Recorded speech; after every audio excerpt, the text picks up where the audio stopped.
Be proud of your own donkey, not other people's horse, because that's not your horse.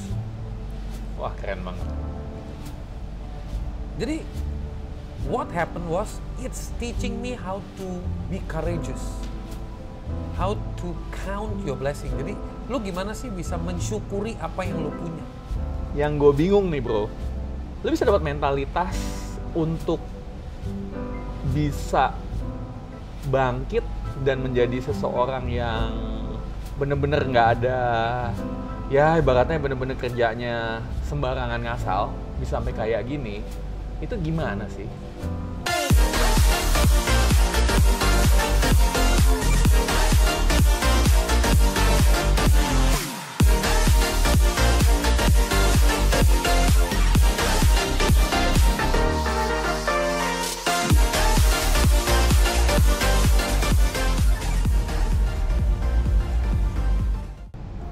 Halo sahabat miliarder, hari ini saya kedatangan lagi satu narasumber yang keren banget, Bro Sunil Solani. Halo bro. Nah, Bro Sunil kan sebelumnya udah pernah di interview di channel Christina Ali ya. Iya. Dan ceritanya itu seru banget tuh. Dari glodok. Karena dulu sering juga gua ke glodok. Dari glodok sampai kerja di bank, dan setelah itu bikin Calibre Work. Sekarang bahkan udah lebih dari itu ya. Yeah. Itu buat saya salut. Keren banget. Nah pertanyaannya, dari hal-hal kayak gitu, maksudnya yang gue bingung nih bro, lu bisa dapat mentalitas untuk bisa bangkit dan menjadi seseorang yang bener-bener nggak ada, ya ibaratnya bener-bener kerjanya sembarangan ngasal, bisa sampai kayak gini, itu gimana sih? Bisa dibilang blessing, bisa dibilang kepepet. Kepepet. Tapi juga bisa dibilang ada sentuhan ibu gua. Jadi waktu gua masih high school atau SMP gitu, itu kita di school itu kan hidupnya kadang-kadang di-compare ya. Apalagi kalau lo kondisinya dalam sebuah ekosistem atau sebuah komunitas yang judgmental terhadap your materi. So my mom pernah ngajarin gua dulu.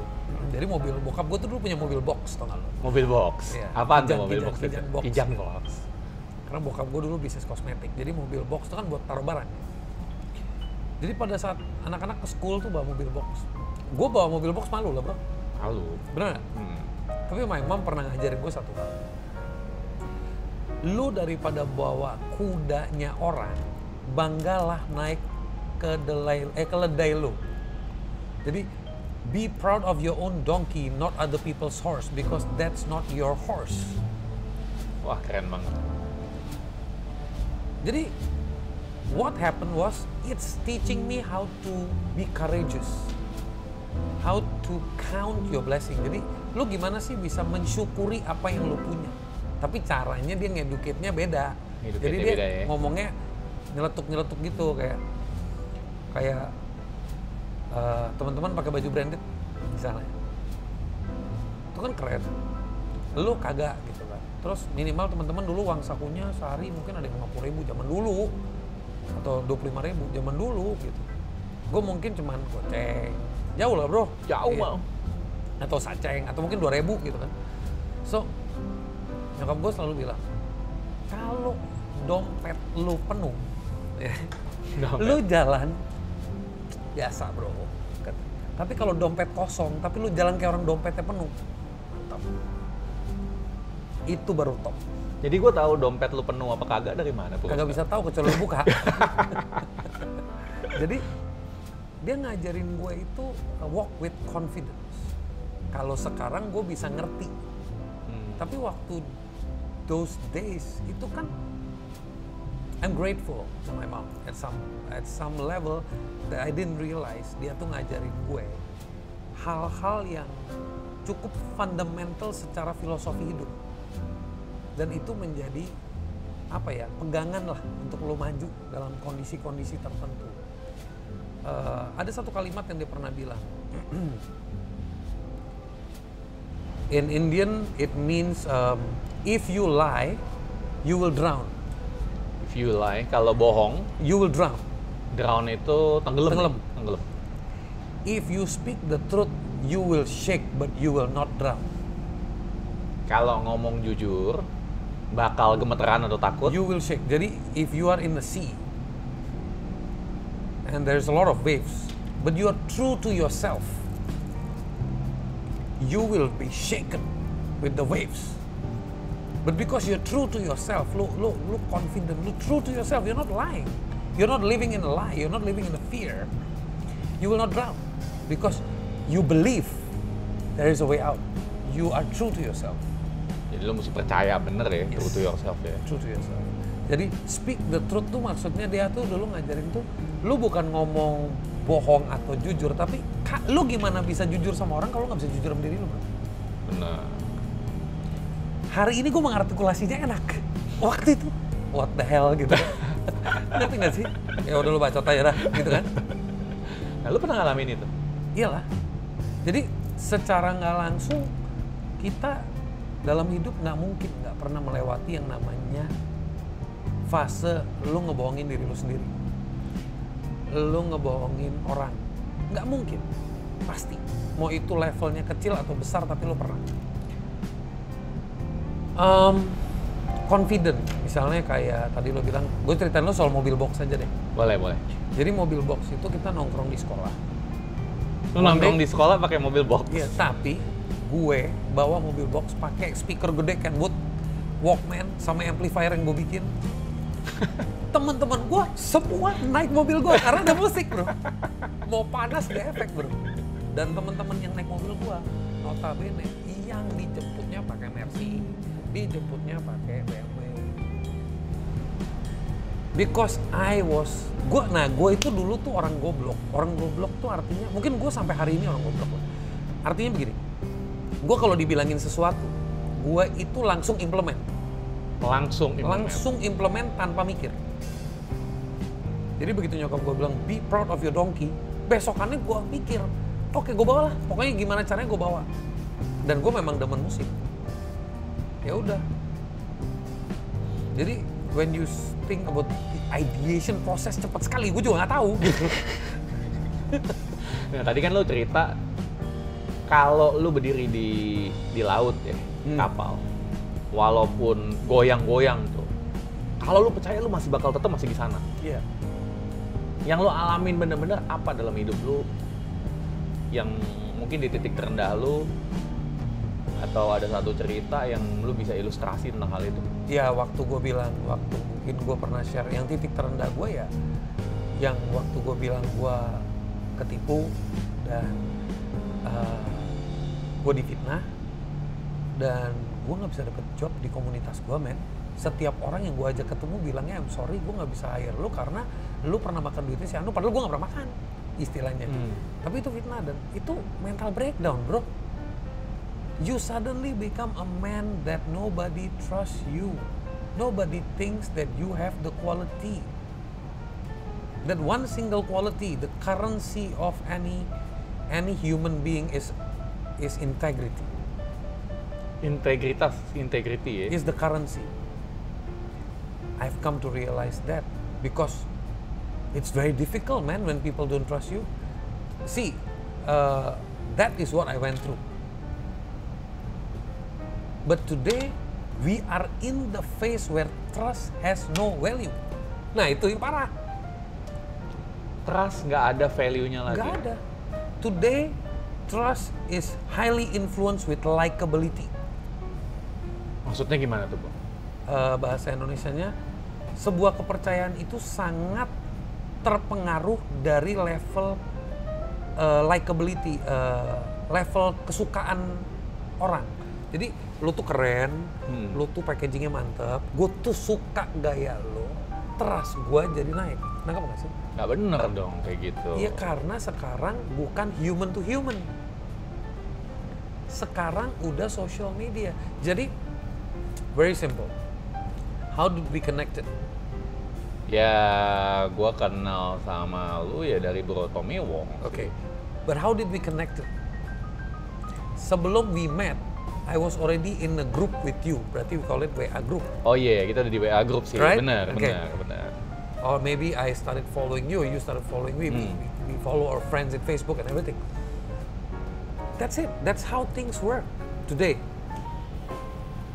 Nggak usah jauh-jauh. Waktu Facebook baru mulai, misalnya lo orang, lo temen gue yang banyak temen. Oke. Misalnya. Yeah. Terus lo lagi ngomongin sesuatu, terus banyak temen-temen lo komen. Gue yang tadinya masih lagi nyari banyak temen, semua temen lo gue add as friend. Pernah nggak gue ngelakuin itu? Pernah. Bukan nggak pernah.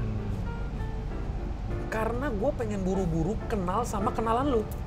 Pengen buru-buru kenal sama kenalan lo karena asumsi gue kenalan lo hebat semua. Padahal belum tentu ya. Belum tentu. Nah itu Salah nggak? Nggak kan? Enggak sih. Ya. Etis nggak tahu. Nah, kalau soal etis, itu juga nggak bisa lo jawab. Bener. Karena you cannot control it. Iya. Jadi kalau zaman dulu, gue kenalin lo ke sini, ntar kalau ada deal bagi-bagi gue. Itu zaman dulu bro. Zaman sekarang udah nggak ada rasa, hajar-hajar aja bro. Hajar langsung ya. Hajar langsung bro.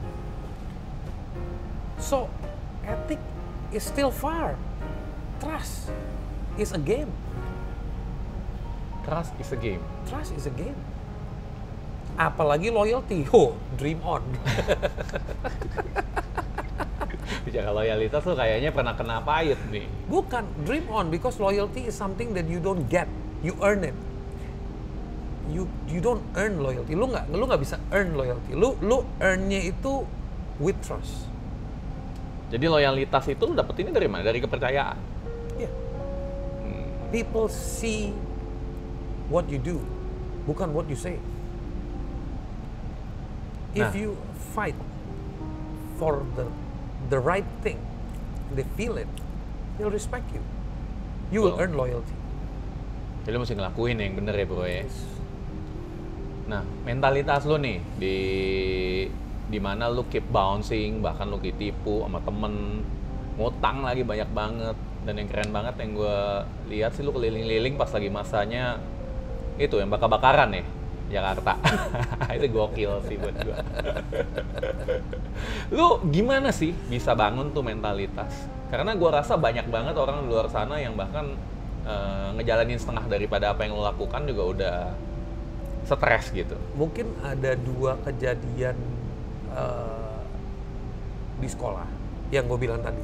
Di saat gue itu merasa terpojokkan atau kayak dibully atau kayak lo itu bukan dari keluarga yang berkecukupan, tapi lo masuk di dalam environment yang orangnya berkecukupan semua gitu. Jadi mereka tuh cara ngejoknya itu menginsult. Lu badan gede gini ada yang ngebully lo? Enggak dong, dulu kan gue nggak segede gini. Dulu gue krempeng bro. Serius? Krempeng gila, krempeng, dark skin, ya kan?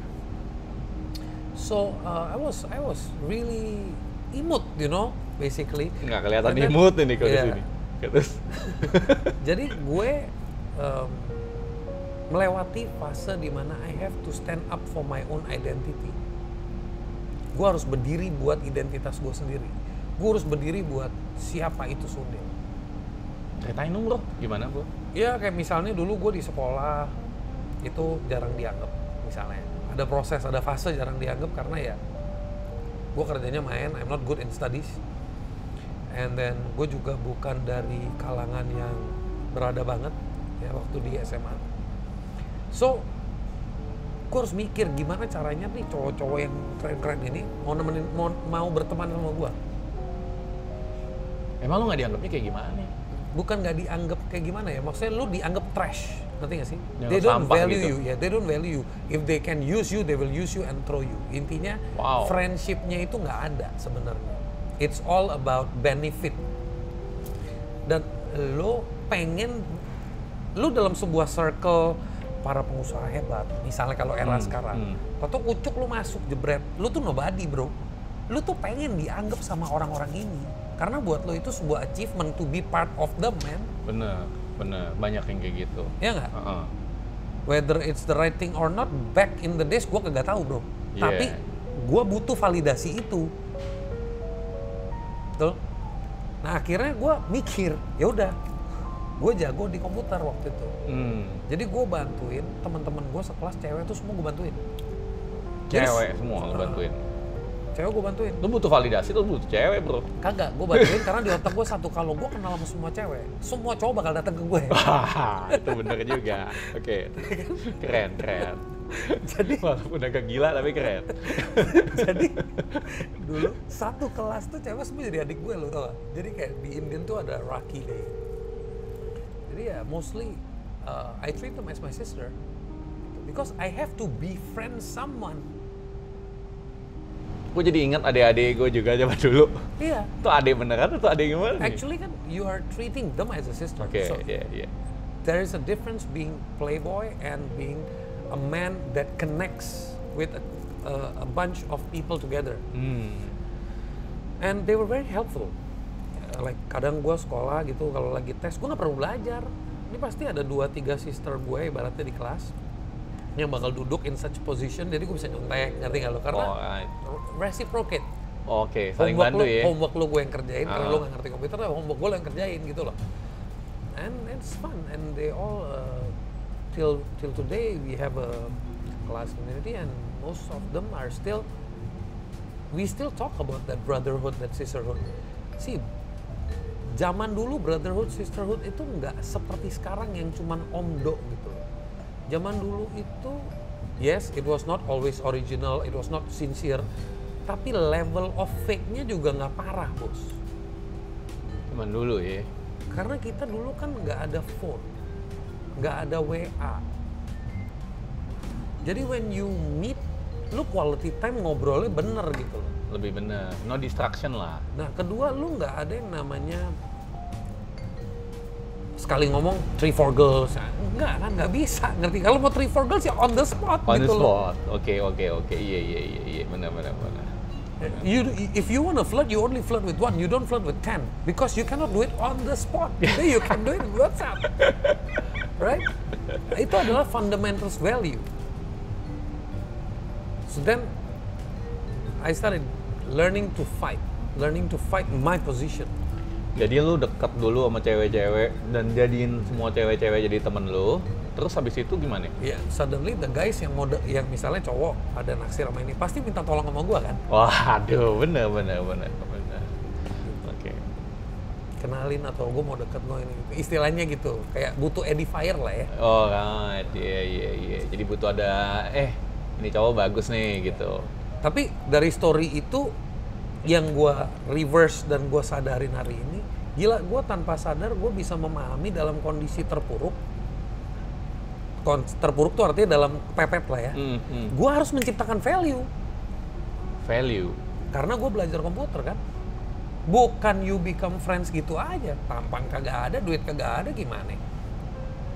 Something I have to give, bos. I have to help them. Nah, yang menarik nih, gua kan juga cowok nih bro.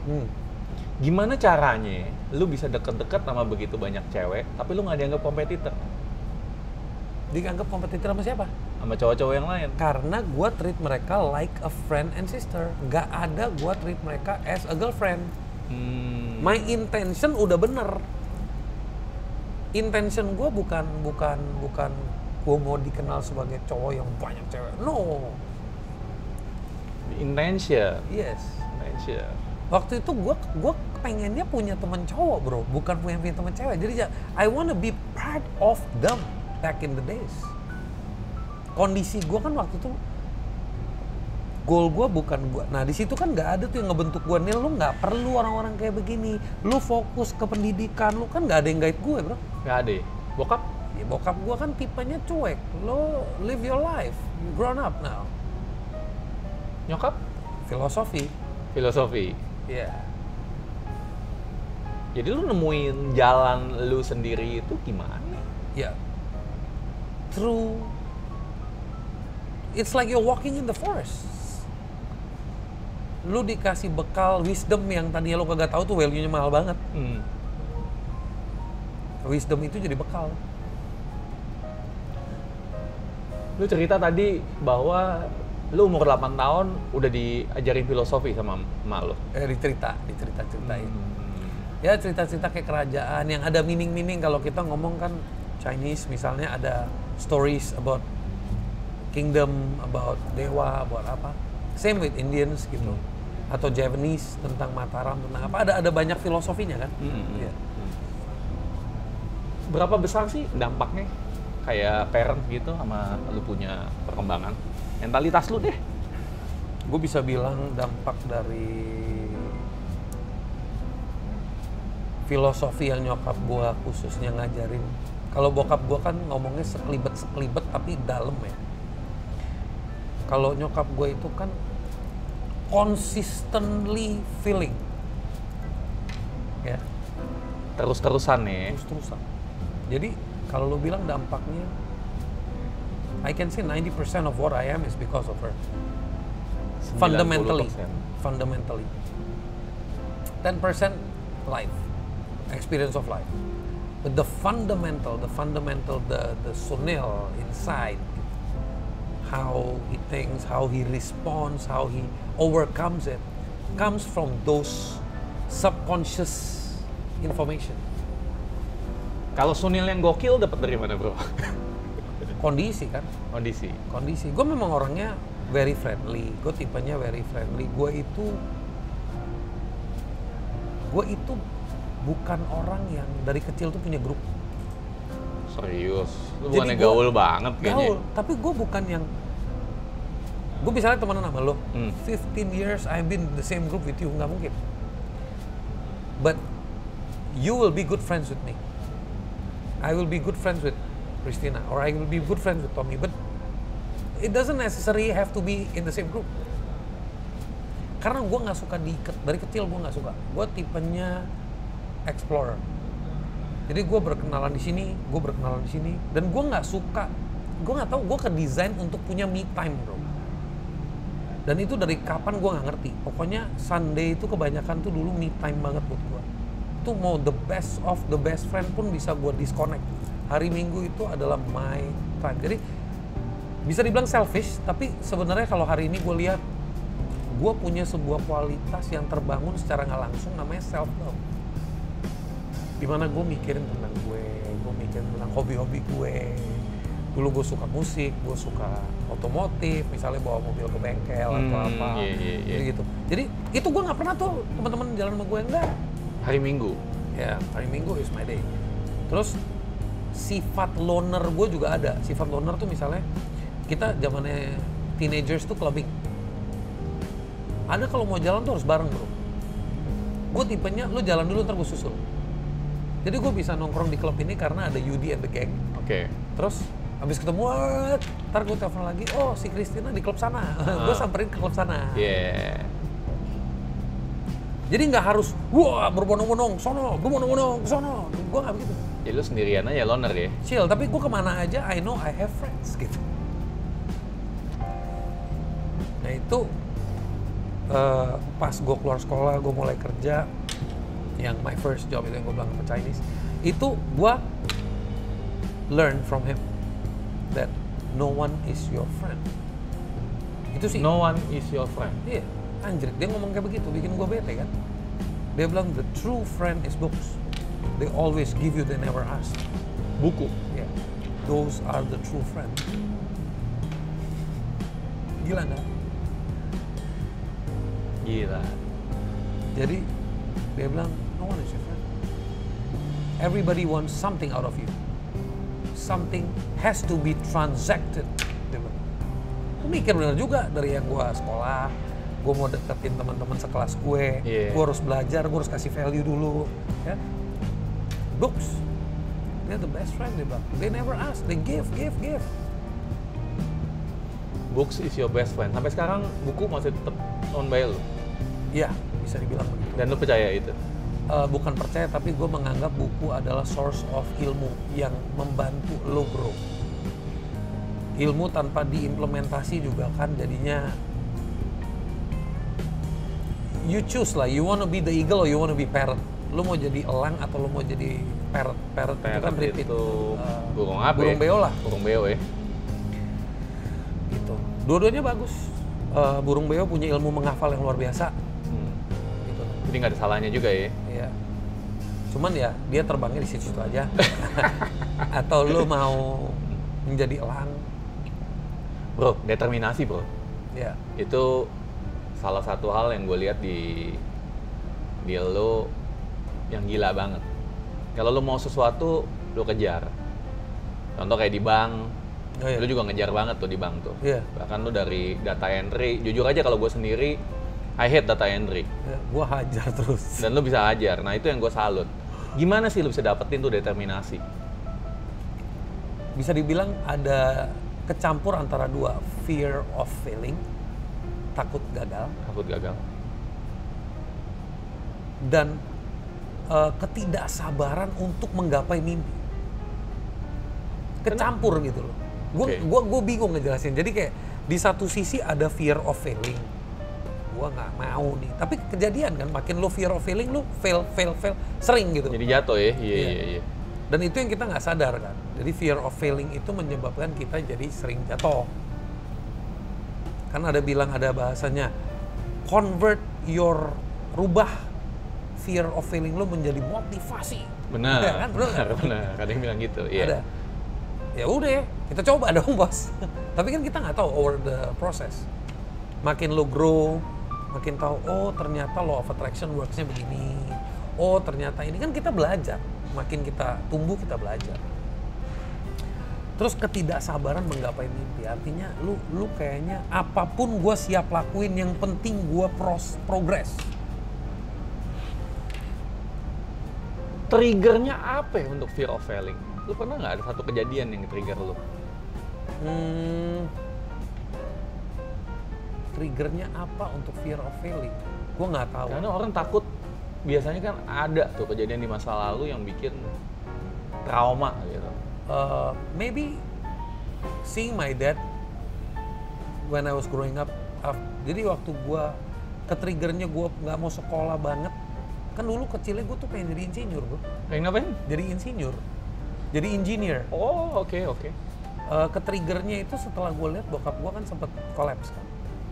And I didn't see him rise up. Like massive rise up. You know? So then maybe that, mungkin itu kali ya, triggernya. Jadi I don't want to be like him, man. Gini misalnya, katanya. I don't know. Maybe that was one of the fear. Or maybe one of my uncles also went through some economical turbulence. Jadi ya,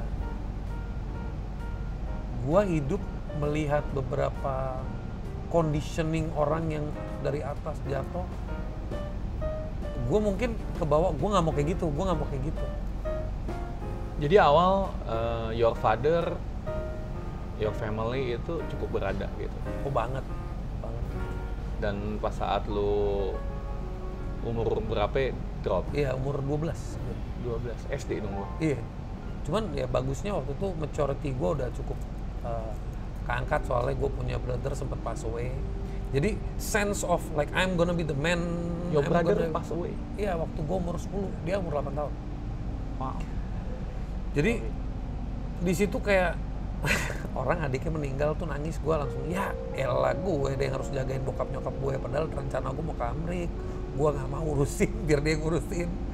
Jadi kayak jadi kita jadi kayak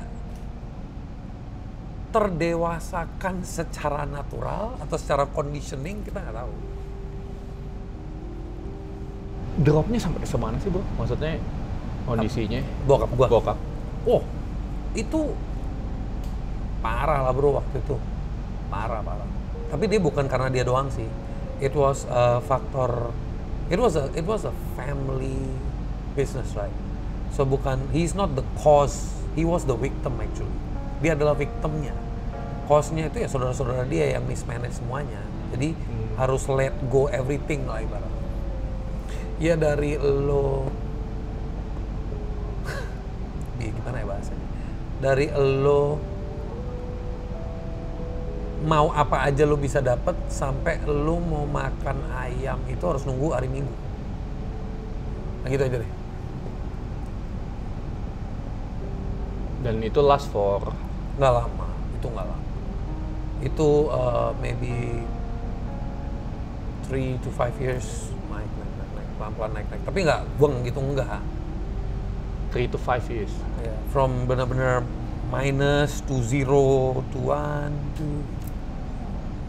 Cuman kan ini ya tadi 100 bro. Dari lu mau dapat apa aja gue bisa ya. Wih, mainan gue dulu nggak ada yang dari Jakarta bro. Dibeliin dari Singapura semua. Bokap gue gile, tapi gue bersyukur loh deh waktu. Jadi pas gue gede gue bersyukur, anjrit untung babe gue bangkrut. Untung babe gue bangkrut, tuh gokil dia. Iya dong, kalau enggak gue mikir, gila, babe gue sayang gue gila. Tapi sayangnya itu in giving bro. Gue belum ngomong, barang udah nyampe. Ibaratnya gitu deh, gue baru lihat, dibeliin langsung. Jadi babe lu paling sayang sama lu ya sebetulnya? Dia sayang sama semua, anak gue, anak uncle. Dia memang orangnya very, for kids, he loves semua. Cousin gue. Sampai lu nggak bisa mau makan ayam aja nunggu seminggu? Iya, dalam posisi kayak gitu ya. Jadi, cuman waktu itu gue kan bisa ngebayangin ya, gue aja pasrah, gimana bokap gue ya, ngerti nggak lo? Terus, gue ngebayangin, kenapa gue bilang untung dia bangkrut. Gue pernah ngomong itu ke nyokap gue sih. Gue bilang gila, kalau babe gue kaya raya, gue umur 16 udah pakai Ferrari bos. Terus gue mungkin udah kena narkoba bos. Karena gue minta apa aja bisa dikasih sama dia. Gila, lu berarti bener-bener kaya ya dulu ya? Jadi kan gue mikir, anjrit gue bilang untung gitu loh. Nah, tapi bagusnya, lu kalau udah pernah ngerasain standarnya di sini, lu nggak akan settle for this. Lu akan fight all the way. Karena you were born at this standard, man. Itu yang ngajarin gue bos gue, yang mentor gue itu. Jadi lu put standard lu di sini. Karena dia bilang, dia bilang sama gue, saya dulu, di mana semua teman-teman saya, uang sakunya cuma 100 perak, saya dikasih 1000 perak sama papa saya. Gue bilang, wah itu ngerusak. Dia bilang, iya, satu sisi ngerusak, tapi di sisi lain kamu nggak lihat. Dia ngebangun standar saya. Seumur-umur saya nggak akan mau settle di 100. Benar, keren tuh, keren. Gue bilang, bener juga nih, gue dikerjain. Makanya kalau ke kantor jangan naik bus, keringetan, udah pakai dasi keringetan, nanti bau badan, kan? Naik taksi, gaji gue peceng, naik taksi 10 hari habis, bener nggak? Emang si AC ya bro, habis. Dia set standard nih. Ya, terus habis itu dia bilang enak nggak? Enak. Nah sekarang what you need to do to keep that standard? Otak gue jalan, jualan supaya dapat komisi, bener bro? To maintain that income, right? Dan lu udah dalam conditioning selama 12 tahun, bokap lu banyak duit ya, dan lu mau minta apa aja dikasih. Ya, basically dia tipe orang yang kayak begitu. Mungkin prosesnya nggak selama 12 tahun, mungkin prosesnya selama 6 tahun atau 7 tahun. Karena dari 0 ke 5 kan gue nggak really aware. Benar. Gitu. Cuman yang gue lihat banyak juga kan orang ngedrop gitu kan lebih pahit daripada kalau lu nggak pernah kaya kan. Dan banyak juga orang yang bahkan karena shock sampai bunuh diri dan lain-lain, tapi lu malah bisa determinasi lu bisa tinggi gitu. Ya mungkin karena nyokap gue udah ngajarin gue beberapa hal yang gue nggak inget tapi kepake gitu loh.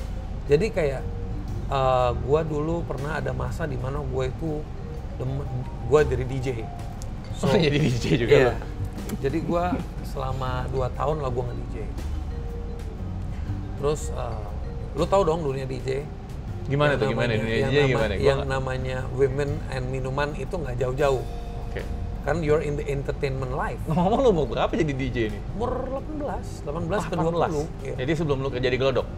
Sudah kerja kan, DJ itu bagian dari hobi. Maksudnya gue hobi, terus gue nyari duit. Gue kan nyari duit, gue pokoknya ibaratnya gue punya salur.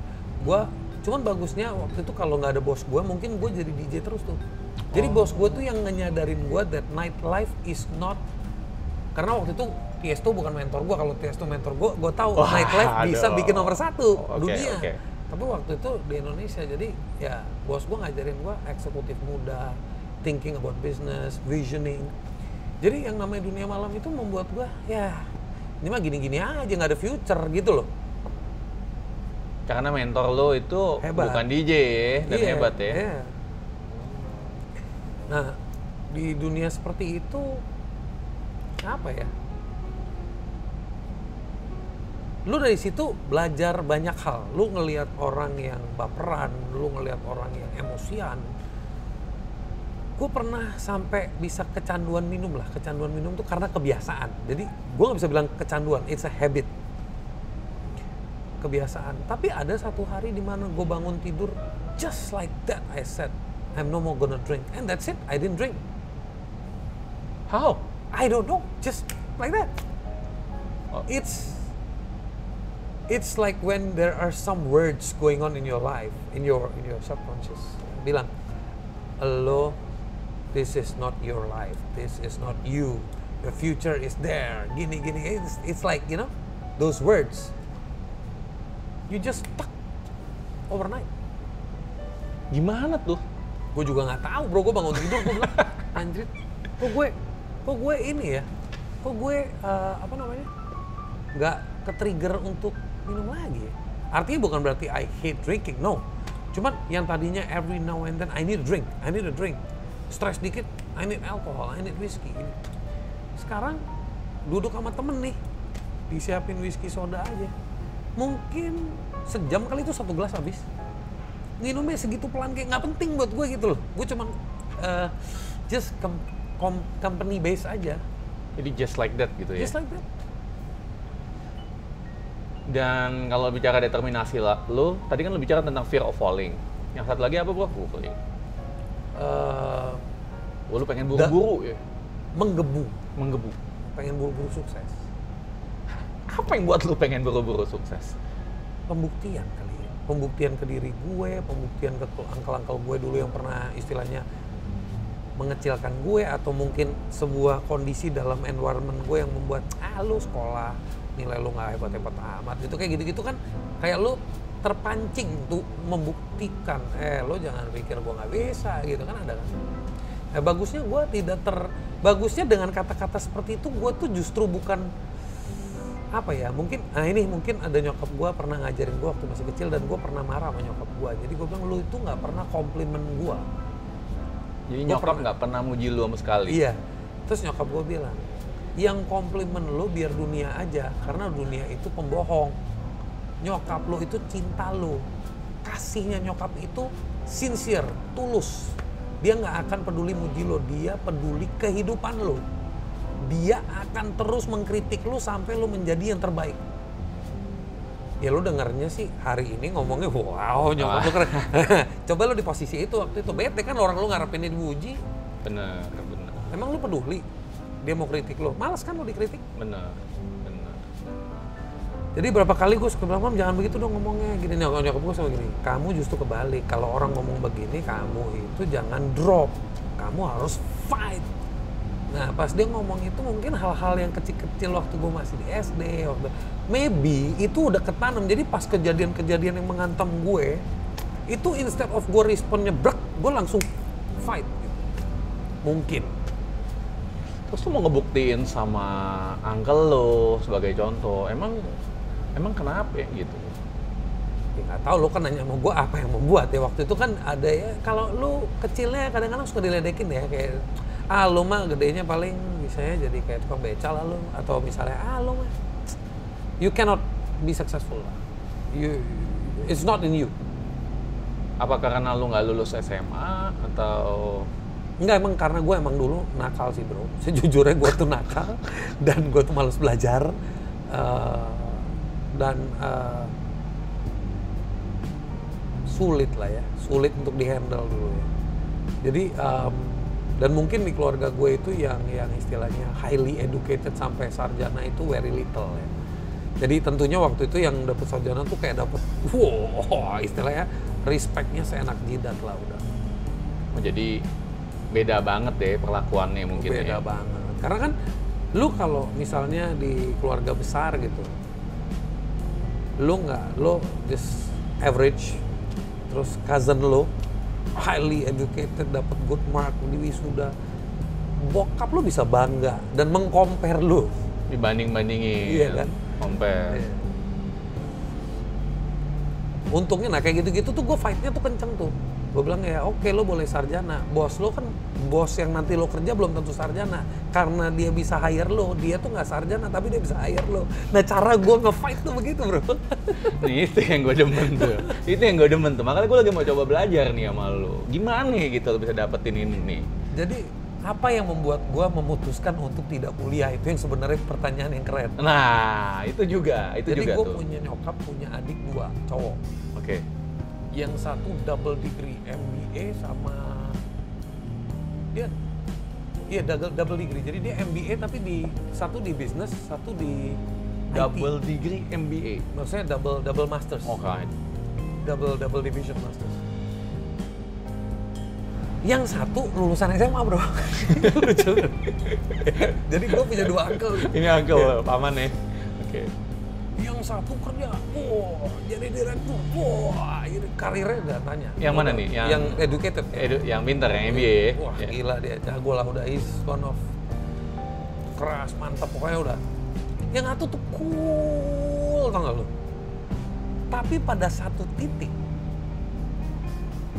yang ini masih kerja kayak kebo, yang ini kerjanya nyantai, duitnya sama. Value kekayaannya podo Podo itu apa tuh? sama. Oke. Gue mikir. Terus gue nanya sama nyokap gue, ini uncle gue yang terdidik ini kerja di perusahaan apa? Oke. Kalau kita ngomong di sini perusahaan-perusahaan besar lah ya, misalnya lu sebutlah grup mana gitu, tapi yang foundernya itu lulusan SD, contohnya gitulah. Oke. Jadi udah TBK lah intinya. Iya, perusahaan gede kan, global company bro. Nah, lu bisa bayangin, gue tanya nyokap gue pertanyaan yang simpel banget. Uncle gue itu bosnya lulusan mana? Oh justru bosnya cuma lulusan SD. Dek, langsung otak gue. Aha, gue harus ambil jalur yang ini. Karena yang lulusan SD bisa bayar yang MBA gitu. Bego ya? Tapi itu justifikasi gue untuk tidak kuliah, kan goblok gitu kan. Tapi ya what to do. Itu adalah the funny facts. Jadi uncle lu yang MBA malah harus kerja sama bosnya yang SD. Yeah. Jadi karena itu lu memutuskan, udahlah gue SMA aja, udah nggak mau pusing, nggak mau kuliah. Ya itu justifikasi gua bro. Oke. Kalau lo tanya emang lo nyesel nggak kuliah? Ada bro, nyesel. Karena kuliah itu ngebangun frame of mind kita. Frame of mind kita dibangun di kuliah. Network sebenarnya dibangun di kuliah. Network. Kenapa lo sekolah di sekolah yang the best of the best? Karena di situ pasti anak-anaknya the best of the best ada di situ. Education the best of the best ada di situ. Lu mau lulus di nomor 1 atau ranking 100, pokoknya lu di dalam environment itu ya istilahnya banyak lah benefitnya sebenarnya kalau kuliah. Cuman gue nggak mau munafik, gue bilang adalah justificationnya gue gitu. Tapi lu nggak kuliah, sekarang lu jadi konsultan, dan dalam hidup lu pernah nggak sih dibully gara-gara lu nggak kuliah? Atau di look down gitu? Nggak pernah. Gue yang selalu look down diri gue. Jadi gue cukup almost 10 years. Gue nggak gampang, confident gue kelihatan strong, tapi subconsciously gue selalu merasa I'm not there yet. Karena gue merasa gue miss that part. Gue merasa gue nggak kuliah, jadi gue nggak, pede gue tuh nggak full sebenarnya, nggak full blown gitu. Until I became honest to myself, it's okay not to be. Jadi ada satu fase di mana men-trigger gue untuk belajar nonstop. Karena gue merasa di hari gue bisa ngopi bareng dosen dan profesor dan rektor, gue mungkin akan merasa sebuah kelegaan bahwa gue meskipun gak kuliah, gue belajar sampai bisa berkomunikasi in one table. Setidaknya nih lo achieve itu, lo udah as good as lo kuliah. Nah kalau lo bilang gue ngebangun standar yang terlalu tinggi, lo mau selevel sama rektor, emang gue harus bikin standar gue tinggi karena gue tipe orang yang hanya termotivasi kalau tinggi. Kalau medium standard gue nggak pernah termotivasi, I don't know why. Jadi kalau tinggi lo baru termotivasi. Iya, misalnya gue nggak suka belajar, tapi begitu lo harus berhadapan dengan profesor, dokter, wow siap kita gas. 3 bulan jangan ganggu, saya baca terus. Gokil itu, gokil. Itu gue salut sih bro, gue salut sih. Jadi kayak ada apa ya? Kalau kita ngomong tuh di dunia racing itu the winning attitude ya, tapi in the right direction ya bang. Maksudnya you put the effort, bukan fake winning. Nah lu kan pindah-pindah kerjaan nih, dan lu taunya dari mana lu satu saat lu harus pindah, umpamanya contoh dari Glodok jadi ke bank, atau dari bank lu pindah lagi jadi konsultan. Lu taunya di mana sih, di titik mana sih lu bisa tahu lu itu harus pindah? Oke, gue nggak tahu di titik mana, tapi gue cuman dulu pernah mikir begini. Waktu gue kerja, gue pernah mikir gimana suatu saat kalau gue jadi pengusaha, gue kayaknya harus buka giro, buka cek, kan mikir gobloknya gitu aja deh. Jadi gue kalau nggak ngerti banking, karena gue nggak kuliah gitu loh bro. Jadi gue tuh karena nggak kuliah, jadi gue selalu merasa tuh gue tuh bego. Karena gue nggak kuliah men, gue harus belajar, Jadi itu ada tuh kayak ada, lu tuh bego, lu harus belajar, lu tuh bego, lu tuh harus belajar gitu. Jadi gue selalu kesannya tuh take the long route. Padahal kalau orang bilang just do it man. Gue sempat ikut course 3 bulan Perbanas. Sempet loh. Just because gue mau mempersiapkan diri mau masuk bank bro. Goblok gak? Lu bener-bener lu sempet, lu gara-gara lu nggak kuliah malah jadi lu banyak belajar ya? Iya, gila ya. Gue ngerti lah bos gue tuh nggak tau lah dia nginjek apa ke gue. Nah lu nggak ada niatan untuk kuliah lagi sekarang maksudnya? Udah nggak. Meskipun baru-baru ini teman-teman gue bilang it's never too late, tapi gue merasa udah nggak driven ke sana sih. I mean, for me it's not about the degree, it's about the knowledge. Dan lu sampai realisasi bahwa itu bukan tentang ijazah tapi pengetahuannya dari mana? When I met few professors. Ceritain gimana nih profesornya apa yang lu ketemu? Atau dari mana lah gitu intinya. I will not mention from where because it's not ethic. Yeah. But I met some few professors and then they were humble, they were vulnerable. Vulnerable? Yeah, they open up. Oke. Some people are ego, they don't show. Benar. They are so friendly to me. Mas Sunil, kita butuh pandangan kayak begini. Kita itu terkungkung selama bertahun-tahun. I was like, lucky bro. Karena gue banyak begini kan. Yeah. Kedua adalah what I realize is that knowledge is so much important than degree is because of this. Degree gives you security for job. Jadi degree buat lu aman lah ya untuk bekerja lah ya. Yeah. But degree is not a letter or ijazah itu bukan the visa to success, the passport to success, or the boarding pass to success. Bukan. Tapi itu kasih lu sekuritas. Yes. Buat lu aman. You need a degree because lu perlu bangun yang namanya self validation. Itu kerja keras dari SMA sampai S1 sampai S2 sampai S3 itu nggak gampang. You gotta work. You gotta go through the exams. Yes. Dan lu dapat itu sebagai recognition. But in business, in entrepreneurship, there is no format of exam. Nggak ada ya? Nggak ada. Nggak ketahuan ya dia punya examnya kapan ya? Yes. It's a constant evolution. Evolusi yang non-stop. Dan gue merasa kesadaran gue itu muncul pas gue umur 30. 30? Iya. Dan pada saat itu gue ngobrol sama beberapa teman gue yang udah lulus S2 bahkan. Mereka pun sangat amat fearful dalam hidupnya. Sangat hati-hati, sangat takut, sangat ini. Sedangkan buat gue, ini masalahnya kecil banget. Cuman gini doang, beres. Tapi di orang tuh kayak keblank gitu, kayak so blocked gitu. Then I realize it's not their fault. Dia orang tuh udah di-educate in a track. Lalu keep on changing track, lu udah kayak monkey jumping around, you will be so expert in solving issues and everything. Kalau ini kan harus mikir, tunggu.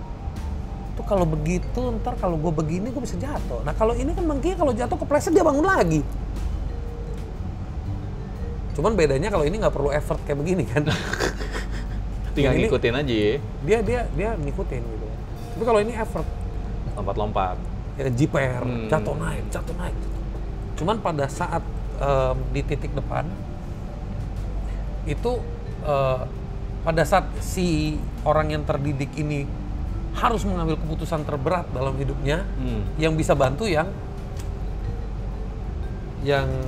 udah liar. Iya, yang udah liar bisa bantu gitu. So, gue berkenalan sama dia, gue mau bisnis sama dia. Bapaknya melarang dia dan dia bilang sama gue jujur, Nil, gue nggak bisa bisnis sama lu. Bapak gue udah nggak percaya namanya Bombay, mati. Apa sih kunci sukses dari Sunil Solani?